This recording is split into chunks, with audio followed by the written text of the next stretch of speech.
रोहित चव्हाण, प्रहार दिव्यांग क्रांती संघटना संपर्क प्रमुख. 22 मे रोजी झालेल्या नैसर्गिक आपत्तीमुळे पंढरपूर तालुक्यातील सर्व केळी बागायतदार शेतकरी जमीनदोस्त झालेला आहे.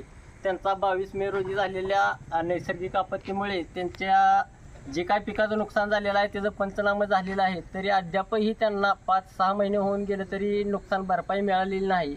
आणि दुसरी गोष्ट, दुष्काळ निधी जो मिळणारा शेतकऱ्याला आहे ते पंढरपूर तालुक्यातील दुसऱ्या टप्प्यातील दुष्काळ निधी अद्याप मिळालेला नाही. तरी मी हनुमंत चव्हाण व गणेश मोहिते हे दिनांक 10/10/2024 रोजी आम्हाला कृषी अधिकारी कार्यालय पंढरपूर येथे करणार आहे.